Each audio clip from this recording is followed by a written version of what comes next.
সিলেটের জমিনে রাজা গৌর গোবিন্দ গরু গোশতের ব্যাপারে নির্দেশনা দিয়েছিল যে কোনো ব্যক্তি গরু জবাই করতে পারবে না। তারা সংবাদ পেল বুরহানুদ্দিন নামে একজন মুসলিম তার ছেলের আকিকা জন্য গরু জবাই করেছে।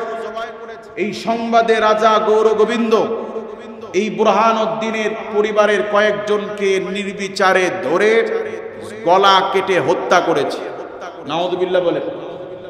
এই এক হত্যার বদলা নেওয়ার জন্য 360 জন আউলিয়ার বহর নিয়ে শাহজালাল ইয়ামানী রহমতুল্লাহি আলাইহি সুদূর বাগদাদ থেকে এই বুরহানুদ্দিনের হত্যার বদলা নেওয়ার জন্য এই ভূখণ্ডের তৎকালীন সময়ে জালিম ফ্যাসিস্ট স্বৈর সরকার জালিম গৌর গোবিন্দের বিরুদ্ধে আল্লাহু আকবারের তাকবীর দিয়ে 360 জনের বাহিনী নিয়ে এই ভারতবর্ষের এই সিলেটের জমিনে তিনি আগমন করেছিলেন। কথা বলে ঠিক কি না? যখন রাজা গৌর গোবিন্দ খবর পেল যে একদল দরবেশ তারা এই নাস্তে নাবুদ করার জন্য জালিমের জুলুমের এই তখতে তাউসকে ভেঙে তছনছ করে দেওয়ার জন্য একদল মর্দে মুজাহিদ মাত্র 313 জনের বাহিনী নিয়ে এক বাহিনী বাগদাদ থেকে আসতেছে, সংবাদ পাওয়া মাত্র সিলেটের সুরমা নদীতে নৌ চলাচল বন্ধ করে দিলেন। আল্লাহর ওলিরা যখন পার হবে বাহন নাই তো জায়নামাজ বিছিয়ে দিয়ে আল্লামা হযরত শাহজালাল ইয়ামানী রহমতুল্লাহি আলাইহি এই জায়নামাজের উপরে উঠে 360 জন আল্লাহর ওলি যখন সুরমা নদী পার হয়ে যখন সিলেটে এসে তাকবীর দিয়েছিলেন, তাকবীরের ধ্বনিতেই জালিম পিছনের দরজা দিয়ে ভাগতে বাধ্য হয়েছে। শত কাফিরের মোকাবেলায় একজন মুমিন যথেষ্ট। মুআজ্জাজ হাজিরিন, ইসলাম কতটা ভারসাম্যপূর্ণ! রব্বুল আলামিন বিধিবিধান দিয়েছেন পৃথিবীর কোনো প্রাণীকে, কোনো হিংস্র প্রাণীকেও আগুনে পুড়ে পানিতে চুবে মারা যাবে না। পানিতে চুবে মারা এবং আগুনে পুড়ে মারার হক কেবলমাত্র আল্লাহর। কার হক? সাপ মানুষকে দংশন করে, সিংহ মানুষকে দংশন করে, মশা মানুষকে আক্রান্ত কামড় দেয়, মানুষ আক্রান্ত হয়। সেই জন্য মানুষ তার সেফটির জন্য হিংস্র প্রাণীকে মারা ইসলাম যদিও বৈধ করে দিয়েছে, কিন্তু কোনো হিংস্র প্রাণীকেও আগুন দিয়ে মারা যাবে না, পানিতে চুবে মারা যাবে না। তাহলে ওদেরকেও ওদের অধিকারও সংরক্ষণ করেছে। বলুন তিনি কে? আল্লাহ রাব্বুল আলামিন পৃথিবীতে ভারসাম্য রক্ষার জন্য পৃথিবীতে আল্লাহ রাব্বুল আলামিন চোরদের ক্ষেত্রে আইন দিয়েছেন, আস-সারিকু ওয়াস-সারিকাতু ফাকতাউ আইদিয়াহুমা। চোর হোক চুন্নি হোক হাত কেটে দাও। আইনটা কার? কোন চোর যত টাকার সম্পদই চুরি করুক না কেন চোরকে হত্যা করা যাবে না, গলা কেটেও ফেলা যাবে না। চোরের শাস্তি হাত কেটে দাও, সর্বোচ্চ শাস্তি কি? চোরের অধিকারও চোরকে চুরির অপরাধে কেউ যেন হত্যা না করে। ইসলাম হত্যার পক্ষে নয়। ইসলাম প্রতিটি জায়গাকে তার যথার্থ স্থানে রেখেছে। সুবহানাল্লাহ বলেন।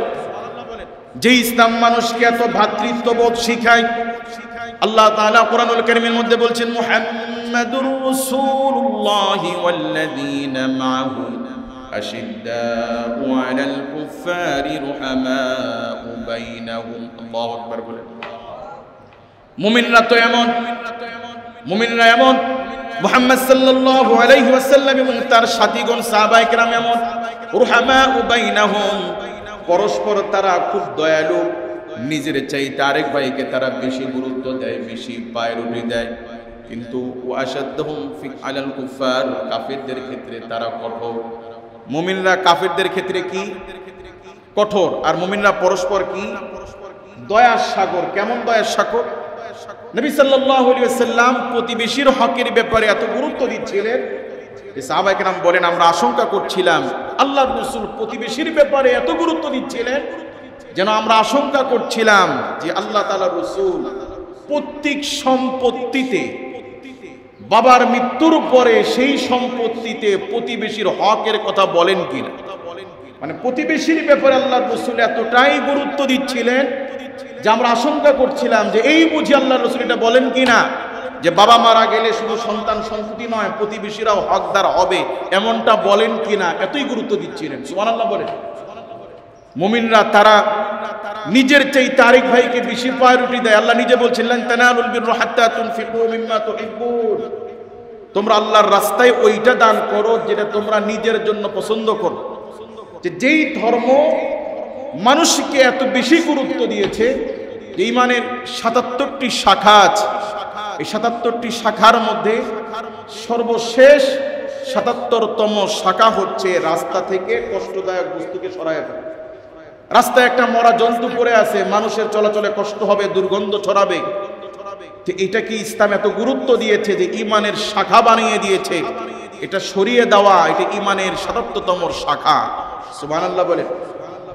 যে ইসলাম প্রতিটি প্রাণীর উপরে, প্রতিটি মানুষের প্রতি এত দয়ালু, এত ইনসাফপূর্ণ, সেই ইসলাম সময়ের প্রয়োজনে মানুষের শরীর থেকে গলা কাটতে বলে, জিহাদের ময়দানে সশস্ত্র লড়াই করতে বলে। কেন? অধিকার প্রতিষ্ঠার জন্য, আত্মরক্ষার জন্য, ইসলামী ভূখণ্ডের সার্বভৌমত্ব রক্ষার জন্য। সুবহানাল্লাহ বলেন। আগের যুগে সুপার পাওয়ার রোম পারস্যের শাসকগুলো খেজুর গাছের তলায় ঘুমানো সেফটিবিহীন খলিফাতুল মুসলিমিনদেরকে নাম শুনলে কাফের মুশরিকরা, তদানীন্তন সময়ে রোম পারস্যের শাসকগুলো থরথর করে কাঁপত। আর আজকে ২০০ কোটি মুসলমান, ৫৯টি মুসলিম রাষ্ট্র, এমনকি পৃথিবীর যে খনিজ সম্পদ আছে শতকরা ৬০% খনিজ সম্পদের মালিকানা মুসলিম রাষ্ট্র। অথচ এই মুসলিম রাষ্ট্রগুলি হয়ে গেছে, শাসকগুলো হয়ে গেছে ভেড়ার পাল, আর অকাতরে নির্যাতন করছে। ধরে ধরে বিভিন্ন রাষ্ট্রে হিন্দু কর্তৃক, বৌদ্ধ কর্তৃক, খ্রিস্টান কর্তৃক মুসলমানদেরকে নির্যাতন করা হচ্ছে। কথা বলে ঠিক কিনা? মুআজ্জাজ হাজিরিন, শতাব্দীর পর শতাব্দী পূর্বের যুগের মুসলিম জাতি, ভারতের বিভিন্ন ধর্মীয় উপাসনালয়, মুসলমানরা বিভিন্ন মুরব্বীরা যারা গত হয়ে গেছেন, ইন্তিকাল করেছেন, কেউ মসজিদের জন্য, কেউ খানকার জন্য, কেউ মাদ্রাসার জন্য জমি ওয়াকফ করে দিয়েছে।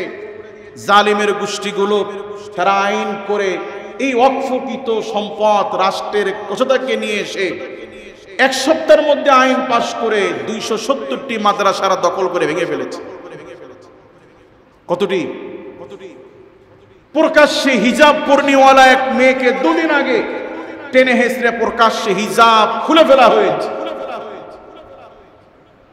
শত শত বছরের স্মৃতি বিজড়িত বাবরি মসজিদ সহ কয়েকটি মসজিদকে ১ বছরে তারা ভেঙে ফেলেছে, যেন পৃথিবীতে মুসলমান নাই। আজ যদি মুসলমান তার অধিকার প্রতিষ্ঠার জন্য আল্লাহ প্রদত্ত দেওয়া জিহাদে যদি অবতীর্ণ থাকত, মুসলিম শাসকরা যদি জিহাদের ব্যাপারে সচেতন থাকত, মুসলমানের চোখের দিকে তাকানোর সাহস পৃথিবীর কোনো বেড়ার পারে থাকতো না। কথা বলে ঠিক কি?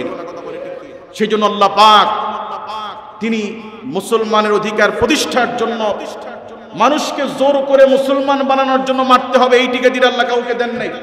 আল্লাহ বলছেন লা ইকরাহা ফিদ্দিন, ধর্ম নিয়ে কোনো বাড়াবাড়ি নেই।